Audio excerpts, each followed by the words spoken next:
Diaspora TV Switzerland supports the federal government of Nigeria by documenting its global engagement and international cooperation. Every year, the world's most influential minds gather in the quiet Swiss town of Davos, a place where ideas shape economies and conversations define the future. This year, history was made. For the first time, Nigeria did not arrive merely as a participant, but as a host. It was a monumental step. Nigeria House officially opened its doors in Davos during the World Economic Week, placing Africa's largest economy at the heart of global dialogue. This was not just participation, it was positioning.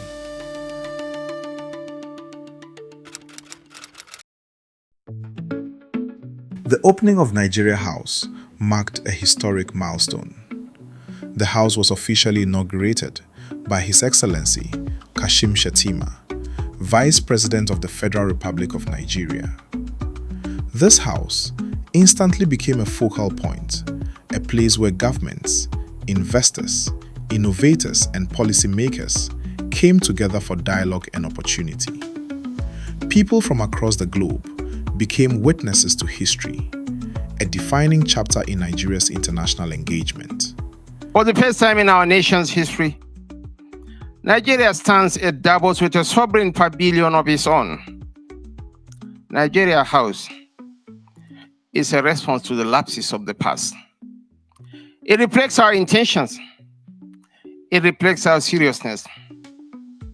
It reflects our commitment. Above all, it advertises both our readiness and our resolve to take a frontline seat in the discourse of the global economy, not as observers, but as participants with a clear sense of purpose.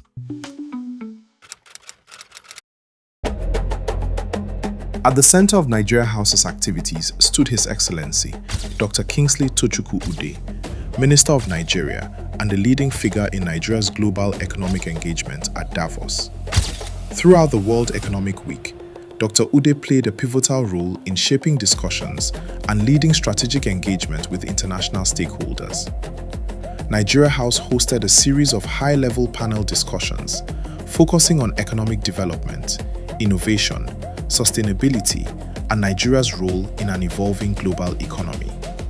Dr. Ude actively participated in these panels, offering insight into Nigeria's policy direction and articulating a forward-looking vision for growth and cooperation. First time the Nigeria House in Davos, inaugurated by the Vice President, and of course the first time that the Federal Ministry of Innovation, Science and Technology in a very long time is being represented here, and we use this to project the focus, the objective, the drive of the Federal Ministry of Innovation, Science and Technology to advance technology and science for solution provision for Nigeria to the next level. Beyond the public discussions, he held extensive meetings with investors, institutional partners, and private sector leaders from across the world. These engagements focused on concrete opportunities, infrastructure development, energy, innovation, and long-term investment planning. The conversations were deliberate and solution-driven, aimed at building trust, addressing investor concerns, and transforming dialogue into actionable partnerships. Through his leadership, Nigeria House became more than a discussion space. It became a platform for real engagement and future collaboration. Nigeria was not only presenting its potential, it was demonstrating readiness, seriousness, and strategic intent. We're able to meet investors that are interested in investing in science, technology, and innovation ecosystem of Nigeria.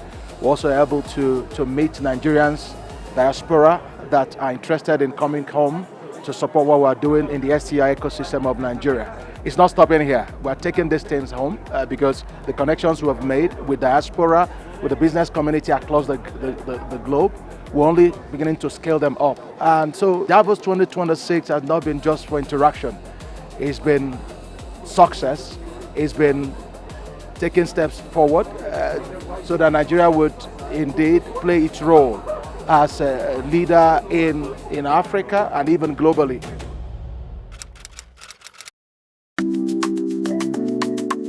The momentum created at Nigeria House in Davos continued beyond the World Economic Week. In Zurich, Nigerian delegates, policymakers, investors, and international partners gathered for the Renewed Hope Global Conference. Our job is two-pronged. One, to showcase the achievements of the Renewed Hope administration of President Tinubu and the perception that certain people have been projecting about Nigeria. Our job is to make sure that Nigerians are great people, Nigeria is a great country, and that is what we want to project to the whole world. The conference extended the conversations initiated in Davos with a clear focus on investment, collaboration, and Nigeria's economic future. Africa is your next frontier, is your next opportunity where you can find the kind of returns on investment that you need. And not only returns on investment, you can actually go home and sleep well, knowing for a fact that you've contributed to a better living for so many people in the world. For example, the 300 million people project that the World Bank is doing. Speeches and panel discussions brought together voices from government, the private sector, and the Nigerian diaspora. So as we start to think of how we're going to boost Nigeria's economic development and sustain our growth and continue to be a superpower on the continent, we really need to rethink the role of education, the kind of partnerships that we would have with government, how we rethink the companies' interventions. Universities need to listen to companies. What skills are you looking for? And very quickly, we need to be innovative and change our curriculum to align with that so there's no structural mismatch between what's needed and what we have and the kind of talent that we're putting out into the workforce. During meetings and formal sessions, delegates and international representatives signed memorandums of understanding, laying the groundwork for cooperation in key sectors aimed at supporting Nigeria's development and long-term growth. These agreements reflected shared intent to deepen collaboration, enable investment, and support initiatives designed for the betterment of Nigeria and its people. For giving me the honor to sign this Memorandum of Understanding with the Energy Commission of Nigeria. Very honored to sign that. Thank you. Across sessions, a consistent message emerged. Nigeria is open to partnership, committed to reform, and ready for long-term sustainable investment. It's very important. Do not let some outsiders come and use your vocal data as a pull. I want Nigeria to gather the voices of your people, your young people, make your own data sets and license them as a source of revenue. Delegates emphasized the importance of collaboration between nations, between institutions, and between people. The music industry and media industry wants to keep them in the dark. What are we doing to empower them so that they're informed? So whatever decision you make, that's how investment comes. You may say, what does that mean? Because people want to work with credible, knowledgeable people that are the best at what they do. If I'm putting my money in, I want my ROI. And if I'm not certain about that, I'm not putting my money in. It's very simple. Easy equation. So become the best at what you do. Know where your numbers come from. Find your audience, your ideal client, and go there, thrive, create a case study so that people are basically throwing their money at you. From high-level discussions at Nigeria House to focused investment dialogue in Zurich, Nigeria's engagement reflected continuity, confidence, and purpose. They're doing a lot of good things. Going by what they're doing, they're not being paid. They're just doing it based on the love they have for the president and for the country of their country. So they're doing real great. That's what I'll say. It's very important for us, also for our CEO, for Zurich, to present our solution, which is very important for us to present to, especially Nigeria, as one of the biggest markets in Africa, and for us a very important market. So it's very important to showcase that to very high-level people here and to present our technologies. I feel good, I feel fantastic, I feel fulfilled, and I feel even more hopeful of a more better Nigeria. What began as a historic presence in Davos evolved into a broader global conversation, one anchored in trust, opportunity, and shared progress. over the last 4 days, the House has opened its doors to nationals from all around the world. And this is giving us yet another opportunity to showcase Nigeria's strengths, our diversity on a global stage.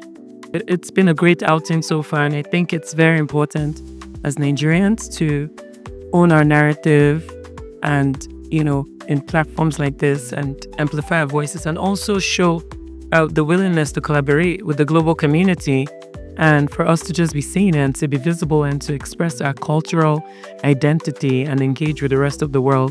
We're telling the world that Nigeria is ready.